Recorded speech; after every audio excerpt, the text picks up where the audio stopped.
Hello friends, ओसो coding के channel पर आपका हार्दिक स्वागत है। दोस्तों, आज हम बात कर रहे हैं प्रोग्रामिंग के एक बहुत इंपॉर्टेंट एलिमेंट की। हम बात कर रहे हैं एल्गोरिथम और फ्लो चार्ट की। क्योंकि हम किसी भी लैंग्वेज में जब अपनी जर्नी शुरू करते हैं तो नॉर्मली उस लैंग्वेज को सीखने में, समझने में थोड़ा पीरियड लगता है। हम कुछ समय के बाद उसके सिंटेक्स को लेकर क्लैरिटी डेवलप कर लेते हैं, यूज टू हो जाते हैं, और फिर छोटी छोटी सिंटेक्स एरर आना बंद हो जाती है। कहीं ना कहीं हम ये बोलें कि लैंग्वेज की ग्रामर को लेकर आपकी अंडरस्टैंडिंग बहुत बन जाती है, अच्छे से बन जाती है। लेकिन एक टर्म जो बहुत ज़्यादा टाइम टेकिंग होती है, बहुत प्रैक्टिस के बाद जो कॉन्फिडेंस हम गेन कर पाते हैं, वो होती है लॉजिक बिल्डिंग। और लॉजिक बिल्डिंग के लिए एक बड़ी इंपॉर्टेंट टर्म होती है एल्गोरिथम और फ्लो चार्ट्स। अगर हम एल्गोरिथम और फ्लो चार्ट को लेके क्लैरिटी डेवलप करते हैं, कॉन्सेप्ट बना लेते हैं, तो फिर ये मान लो कि धीरे धीरे हमारे लॉजिक बनना शुरू हो जाते हैं। डे बाय डे हम ग्रोथ करते हैं, लैंग्वेज की अंडरस्टैंडिंग के साथ ही हम प्रॉब्लम सॉल्विंग स्किल भी डेवलप कर पाते हैं। तो ये problem solving skill skill develop कैसे होती है? तो इसके पीछे की रिक्वायरमेंट होती है कि आप फ्लो चार्ट और एल्गोरिथम के कॉन्सेप्ट को समझो। एक और इससे मिलती जुलती टर्म होती है सूडो कोड। वो भी थोड़ा सा टेक्निकली कनेक्टेड टर्म होती है। इनका अपने आप में बड़ा रोल है। अब क्या ये टर्म होती है, इसका यूसेज क्या है, ये हम थोड़ा सा आज इस लेक्चर में डिस्कस करेंगे। और फिर आने वाली जो हमारी प्रोग्रामिंग जर्नी है, उसमें कहीं ना कहीं हम डे टू डे में फ्लो चार्ट बनाने की कोशिश करेंगे, ताकि एक लेवल तक की प्रॉब्लम्स को आप फ्लो चार्ट के बेस पर सिंप्लीफाई कर पाओ, और उससे रिलेटेड फिर हम बड़ी आसानी से जावा के कोड लिख पाएँ लैंग्वेज के साथ। तो सबसे पहले हम डिस्कस करते हैं दोस्तों, एल्गोरिथम क्या है। तो बेसिकली एल्गोरिथम मतलब सेट ऑफ इंस्ट्रक्शंस और step to solve a specific problem. जो प्रॉब्लम आपको दी है, उसके सोल्यूशन में जो नंबर ऑफ स्टेप्स लगती हैं, जो इंस्ट्रक्शंस आप एडॉप्ट करते हैं, उन्हें हम बोलते हैं एल्गोरिथम। एल्गोरिथम का मतलब होता है किसी भी काम को करने का तरीका। जो सीक्वेंस होंगी, जो स्टेप्स होंगी, उन्हीं को हम एल्गोरिथम बोलते हैं। जैसे सपोज आपको चाय बनाने की प्रोसेस एडॉप्ट करनी है, तो हम जो कंटेंट है, जो प्रोसेस है, उसमें चाय से रिलेटेड इंग्रेडिएंट्स को इकट्ठा करेंगे सारा। अगर हम कुछ और मतलब मान लिया कुछ और बना रहे हैं, सपोज आप पोहा बनाने की प्रैक्टिस कर रहे हैं या पोहा बनाने की शुरुआत कर रहे हैं, तो जो सामग्री, जो इनपुट्स इकट्ठे करेंगे, वो पोहे से रिलेटेड होंगे। मतलब दुनिया में कुछ भी काम जो आप करने जाते हो, उसके फाइनल आउटपुट को देख के हम ये समझते हैं कि इसमें किस सेट ऑफ इनपुट्स की रिक्वायरमेंट होगी। अगर आपको आउटपुट बहुत अच्छे से क्लियर है, मैं एग्जैक्टली इस प्रोग्राम में क्या करना चाह रहा हूँ, तो उससे रिलेटेड फिर हम दूसरी एक्टिविटी कर पाते हैं, वैसा इनपुट ले पाते हैं। जैसे मुझे बोला जाए कि दो नंबर्स को ऐड करो, तो उसकी रिक्वायरमेंट क्या होगी कि आप दो नंबर्स को यूज़र से लो, प्रोसेस करो, फाइनल रिजल्ट जनरेट करो। आपको सिंपल इंटरेस्ट कैलकुलेट करना है, तो हमें पता है उसका एक स्टैंडर्ड फार्मूला है। फार्मूले में जो भी राइट हैंड साइड के वेरिएबल्स हैं, आपको उनको इनपुट के रूप में लेना पड़ेगा। अगर मुझे एरिया ऑफ सर्कल कैलकुलेट करना है, तो हम रेडियस को एज इनपुट लेते हैं और फिर प्रोसेस करते हैं। तो ये मेरा एक छोटा सा रिक्वेस्ट है आपसे, सिंपल सा, कि जब हम इस तरह की प्रोग्रामिंग अप्रोच एडॉप्ट करते हैं, तो सबसे पहली जो ज़रूरी टर्म होती है दैट इज़ एल्गोरिथम। एल्गोरिथम इसलिए ज़रूरी कि ये एग्जैक्ट बता देगा कि आपको कौन से स्टेप्स एडॉप्ट करनी है, आपकी प्रॉब्लम का सॉल्यूशन एग्जैक्ट क्या है। फिर मैं उसको किसी भी लैंग्वेज के साथ जाके इम्प्लीमेंट कर सकता हूँ। तो एल्गोरिथम जो होते हैं, दे आर लैंग्वेज इंडिपेंडेंट। इसको ये नहीं बोलते कभी कि सी का एल्गोरिथम है, ये पाइथन का एल्गोरिथम है, जावा का एल्गोरिथम है, ये सी शार्प का एल्गोरिथम है। Algorithm is a generic term. किसी भी लैंग्वेज में कोड लिखने से पहले हम रूटीन लैंग्वेज में, जिस लैंग्वेज को लेके हमारी अंडरस्टैंडिंग बेटर होगी, उसको लेके हम एल्गोरिथम डिज़ाइन कर सकते हैं। जैसे यूजुअली हम इंग्लिश का यूज़ करते हैं फॉर सेंटेंस फॉर्मेशन, राइटिंग। तो एल्गोरिथम जो होता है that is written in the English form, routine. पर किसी की इच्छा हो कि मराठी में मुझे लिखना है, बंगाली में मुझे लिखना है, तेलुगु में लिखना है, हर व्यक्ति की अपनी चॉइस है। हर व्यक्ति अपनी चॉइस के लैंग्वेज के हिसाब से अपनी प्रॉब्लम्स का सॉल्यूशन डिफाइन कर सकता है, और then that person can code that particular lines in some language. वो कोई भी लैंग्वेज में आप जाके कोड कर दो फाइनली आप। तो जो लैंग्वेज की जो अंडरस्टैंडिंग होती है किसी एल्गोरिथम को लेकर, that is completely language independent. ये प्रोग्रामिंग लैंग्वेज पर डिपेंडेंट नहीं है। Even day to day language में जो मतलब डे टू डे वर्किंग में जो लैंग्वेजेस आप यूज़ करते हो उस पर भी कोई डिपेंडेंसी नहीं, आपकी जिसमें इच्छा उसमें स्टेप्स को लिख लो आप। स्टेप समझ में आना जरूरी है मुझे, उसको देख के मैं कोड कर सकता हूँ यहाँ पर। तो ये छोटी सी नीड है प्रोग्रामिंग की, बड़ी इंपॉर्टेंट बात है। क्लियर। अब दुनिया के सारे एल्गोरिथम की कुछ स्पेसिफिक पॉइंट्स होते हैं, जैसे जीरो या मोर नंबर ऑफ इनपुट्स। हर एल्गोरिथम में या तो जीरो इनपुट होंगे, जीरो इनपुट मतलब प्री डिफाइंड वैल्यूज़, आपने वैल्यू पहले से एज्यूम कर ली है, उन्हीं वैल्यू को हम बोलते हैं जीरो इनपुट्स। या फिर जो भी एल्गोरिथम हो उसकी जो नीड है इनपुट्स की वो देना है आपको, that can have any number of inputs. हर एल्गोरिथम कम से कम एक आउटपुट जनरेट करेगा। मतलब यहाँ पर जरूरी बात क्या हमारे लिए, एक आउटपुट कम से कम आना जरूरी, जिसके लिए आप कोई एल्गोरिथम को सॉल्यूशन डिज़ाइन कर रहे हो। मिनिमम एक मतलब एक सॉल्यूशन की नीड होगी, there should be at least one output. अब थर्ड इंपॉर्टेंट पॉइंट होता है स्टेप्स और instructions must be well defined. Normally ऐसा मानते हैं कि जो मैथमेटिकल इंस्ट्रक्शंस होती हैं दोज आर वेल डिफाइंड। जैसे मुझे बोला जाता है ना कि ऐड करो, तो अब रूटीन मैथमेटिक्स में भी लिख देते हैं हम कि a+b असाइन टू c। तो ये जो इस तरह की इंस्ट्रक्शन को भी we can use in algorithm in flow charts, इनको सीधे सीधे यूज़ कर लो आप। और वेल डिफाइंड का मतलब होता है कि कहीं भी एल्गोरिथम अप्रॉक्सीमेशन पे काम नहीं करता है। जैसे अगर मैं चाय बनाने का एल्गोरिथम लिख रहा हूँ तो आपको बताना पड़ेगा कि कितने कप चाय बनाने का एल्गोरिथम है, ताकि बता पाऊँ कि इतनी क्वांटिटी में आपको मिल्क लेना है, इतने टीस्पून आपको शुगर लेनी है, कितनी चाय पत्ती आपको डालनी है, और फिर कितनी देर आपको इसको बॉईल करना है, और तब जाके आप एक पीने लायक चाय बना पाओगे। अरे चाय तो बन रही है एल्गोरिथम के हिसाब से, लेकिन पीने लायक उसको टेस्ट को मेंटेन करते हुए या कुछ और इंग्रेडिएंट्स आपको लेना है उसके साथ में।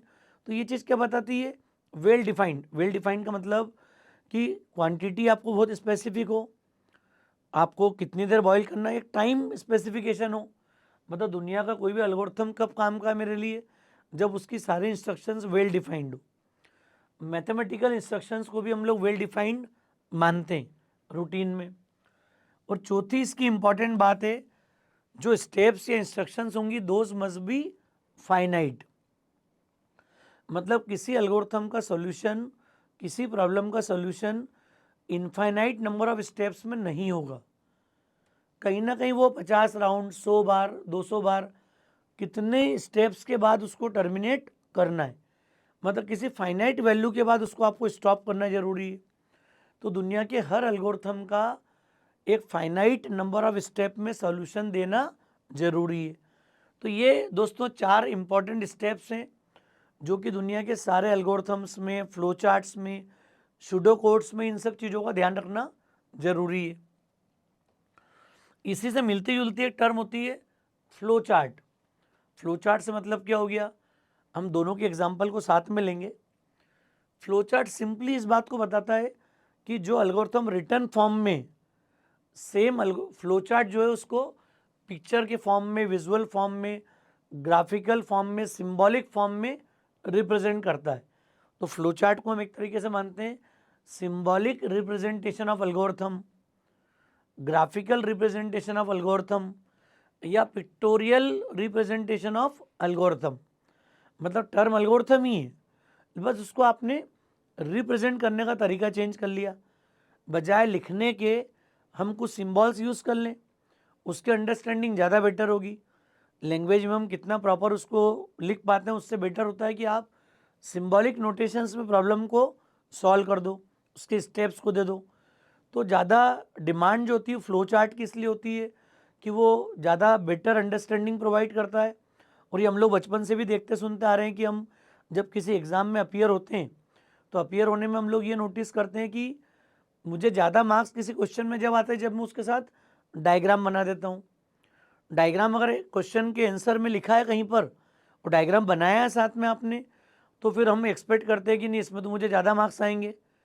क्यों आएंगे, क्योंकि एग्जामिनर जो वैल्यूएशन कर रहा है आपकी कॉपी का, उस व्यक्ति को, उस पर्सन को, उस वैल्यूअर को ज़्यादा बेटर अंडरस्टैंडिंग होती है डायग्राम के थ्रू। तो जो कुछ भी डायग्रामेटिक होगा, पिक्टोरियल फॉर्म में होगा, that will provide more clarity, more understanding. Clear.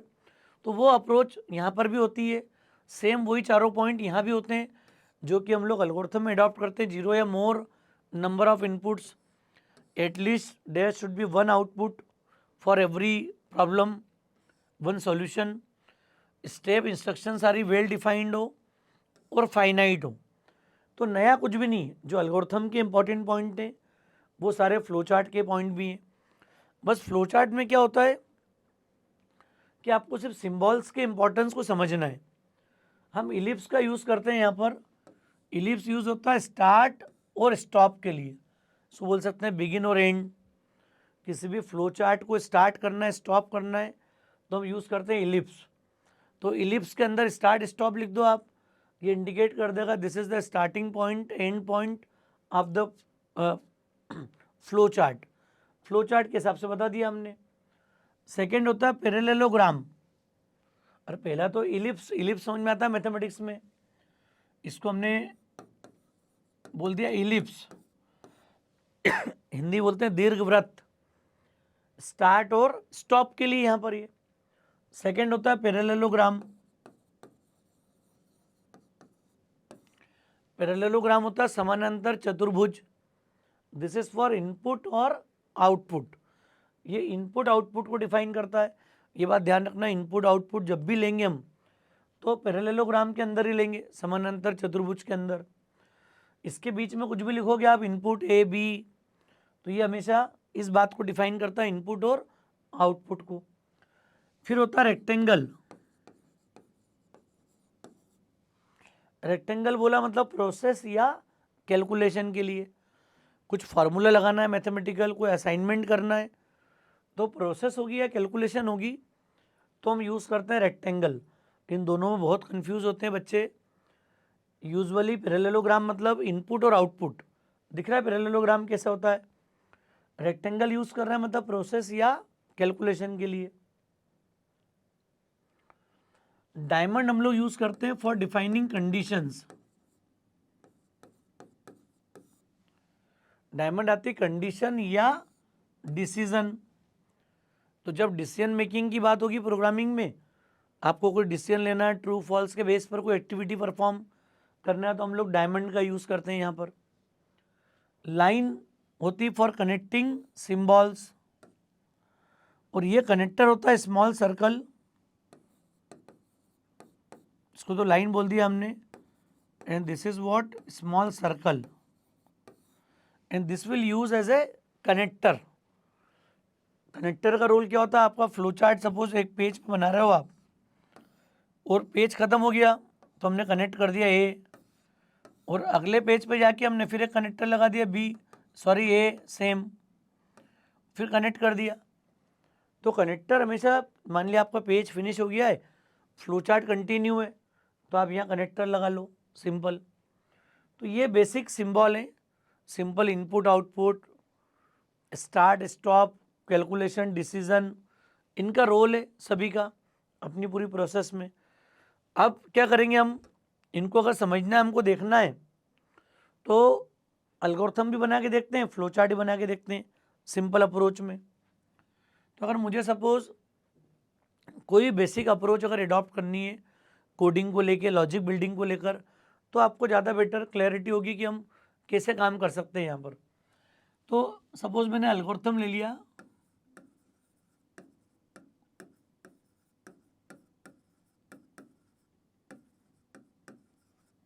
Algorithm for calculating area of rectangle. Flow chart भी मांग लिया आपने सपोज. दोनों फ्लो चार्ट एल्गोरिथम दोनों की बात कर ले अपन बनाने की यहाँ पर. तो एल्गोरिथम तो रिटर्न फॉर्म में होगा हमारे पास पूरा. तो रिटर्न फॉर्म में होगा मतलब पहली स्टेप क्या हो जाएगी, स्टार्ट. सेकेंड स्टेप में क्या बोल दिया हमने, take.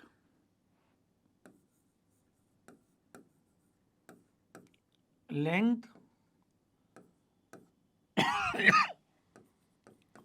And breadth of rectangle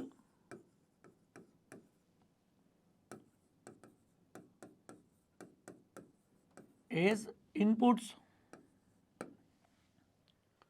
हमारे स्टेप क्या हो जाए यहाँ पर, सेकेंड स्टेप क्या हो गई, लेंथ और ब्रेथ हमने ले ली यहाँ पर रेक्टेंगल की एज इनपुट्स, इसको इनपुट के रूप में ले लिया आपने। जैसे इनको इनपुट के रूप में लेंगे, अब हम लिख देंगे कैलकुलेट, क्योंकि प्रोसेसिंग वाला पार्ट आ गया हमारे पास, calculate area assigns L into B. L और बी हमने लिया, अभी एज्यूम कर लिया ब्रैकेट में हमने इसको, वो यहाँ लिख दिया हमने, एल इंटू बी असाइन कर दिया किसको, एरिया को।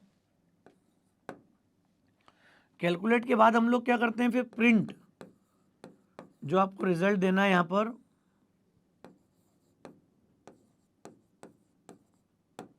एरिया और देन स्टॉप।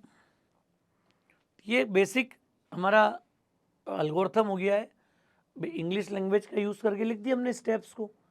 मतलब इसको देख के जब हम किसी लैंग्वेज में कोड लिख रहे हैं तो language step by step follow करे कि मुझे इनपुट लेना है, इनपुट आने के बाद then we perform some kind of calculation process, and then after processing we have some output, तो उसको आपने शो कर दिया, रिजल्ट बता दिया यहाँ पर।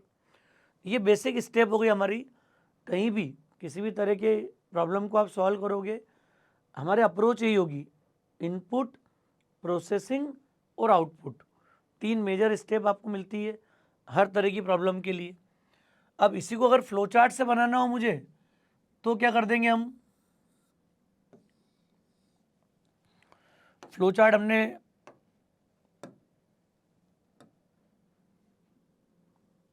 हमने ले लिया स्टार्ट,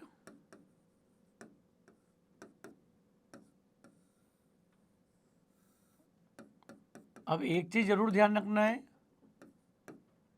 एल और बी, यहाँ आप कहीं टॉप लेफ्ट राइट में जाके मेंशन कर दो what is L, so length of rectangle, what is B, breadth of rectangle, ये बता दिया हमने पूरा। टॉप लेफ्ट राइट में जाके कहीं मेंशन कर दो इसको आप। अच्छा, जो ही फॉर्मूला होता है हमारा एरिया का,